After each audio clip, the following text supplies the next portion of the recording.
Hi everyone, and welcome back to my channel. I'm back from my summer vacation, so I did a lot of good reading, and before I go work out, I thought I would just sit down and record my thoughts on one of the books I read earlier in the month, which is Creation Lake by Rachel Kushner. I book buddied this with my friend Sagar. We read it together, and this book came out in 2024.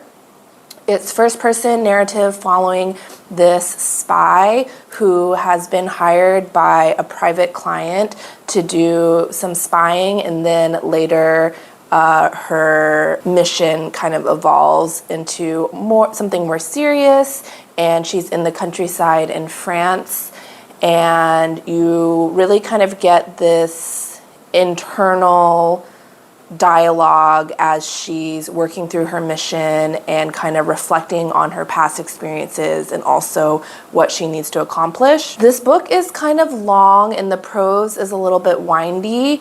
That's because our main character, the spy, is also sifting through letters that were written by an old, semi-retired, I would say, like communist thinker to a current day commune that she suspects and her client suspects of committing like eco-terrorism, I guess. It's more like they're protesting because they don't want these new construction projects to drain the reservoir.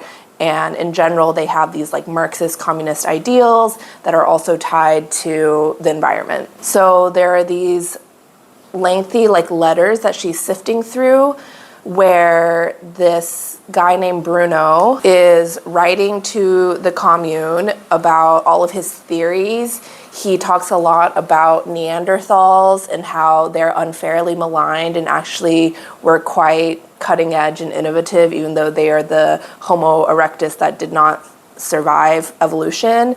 And then she also has various kind of philosophical musings or little diversions that she goes down as she's reflecting throughout the novel. I liked the main character. Her name is Sadie Smith. I feel like it's kind of like John Smith. She's supposed to just be this almost fungible spy main character that we've seen a lot in more traditional spy books. And she's quite flawed, I guess, although I didn't really feel that she was flawed. I felt more that she was human. I mean, for one, she's not really a spy for the government, so I feel like I have less expectations of her. She's like private sector. She's like a contractor.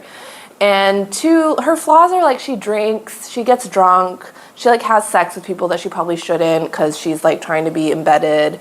And her judgment seems a little bit like prone to the winds, but the essence of who she is does feel very well developed, and I like Rachel Kushner's character development of our main character.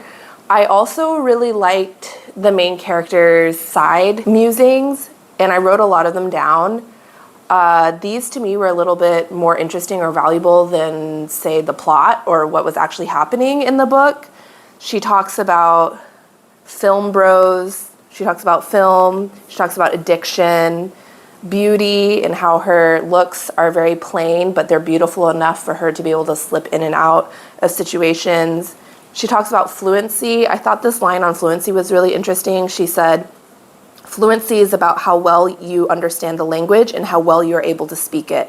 Having a good accent is nothing. It's a consolation prize for people who aren't fluent."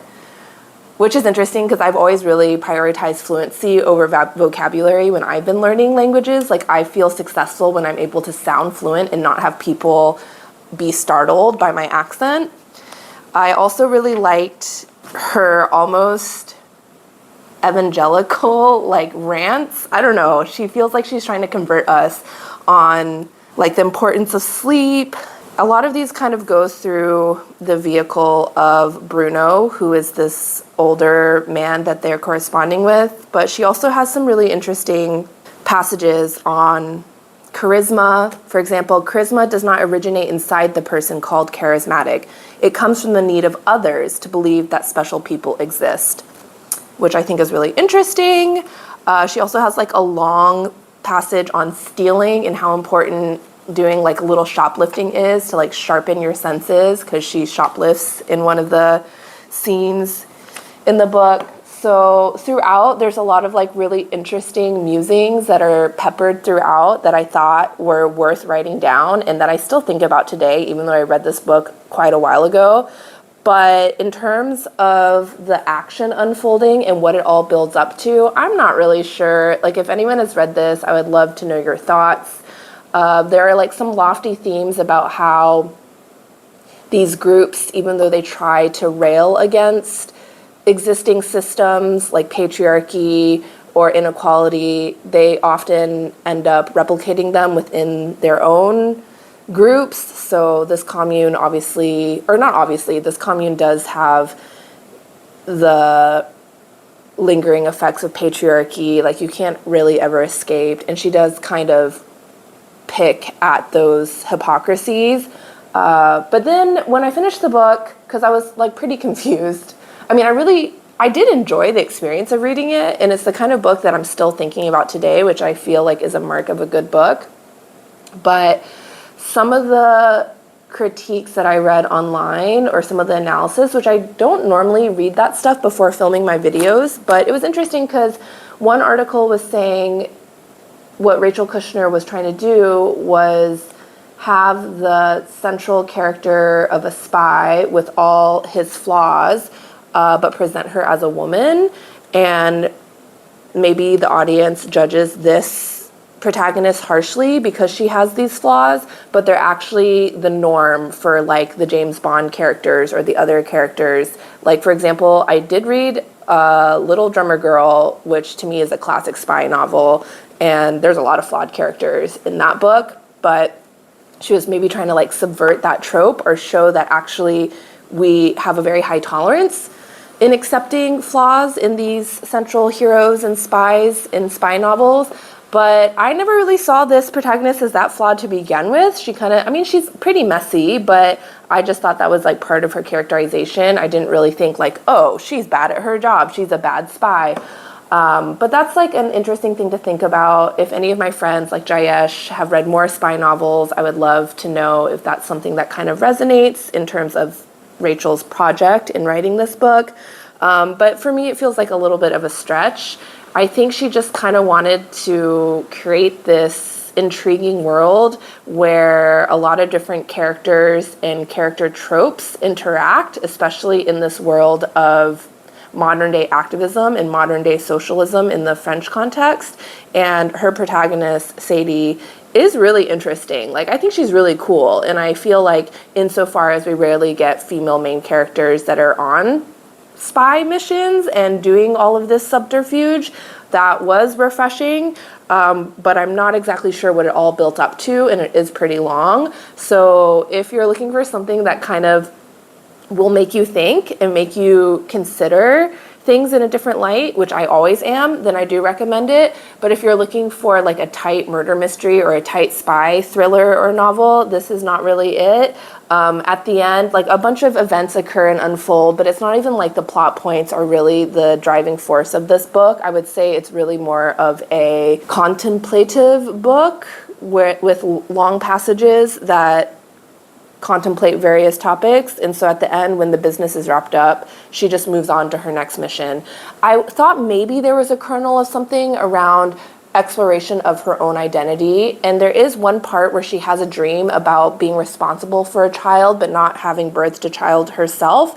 And I do feel like sometimes she does feel the whisper of regret for something that happened in her past when she was working for the state in a state capacity, but those aren't really fully fleshed out. I feel like it's a little bit of a stretch to say that this book is like coming of age or exploring her own interiority that much, but there is a little bit there, and it is interesting, I think, to think about, does she feel guilty? Does she wish her life were different?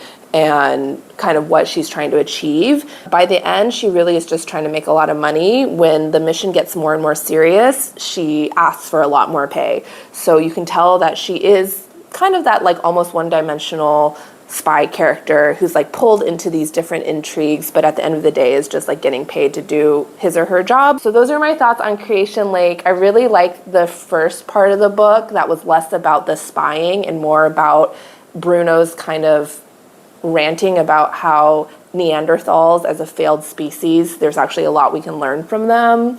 And like all of these like little interesting ideas as Sadie's getting herself set up in this house to start spying and to start infiltrating the activist group. That part I felt a lot more invested and I really wanted to see what happened next. But then when the so-called plot started to unfold, I was kind of like, oh, the plot is like not that satisfying and I wasn't really sure how it all held together. Thanks for watching if you made it this far. I really appreciate the support of my friends, the few of you that have been on my Book Talk podcast and who watch these videos. And I have a few other books that I will be filming in the upcoming weeks. I read Min Jin Lee's first novel. My friend Marina lent it to me, called Free Food for Millionaires, so I'm excited to talk about that one. And then I also read Yesteryear, so that will probably be my next little book video. And then right now I am reading Susanna Clark's first book. I really love Piranesi by her, and also a singlet novel called The Story Game. It's a memoir. So there's a little teaser for the book videos that you can expect coming up. Thanks for watching, guys.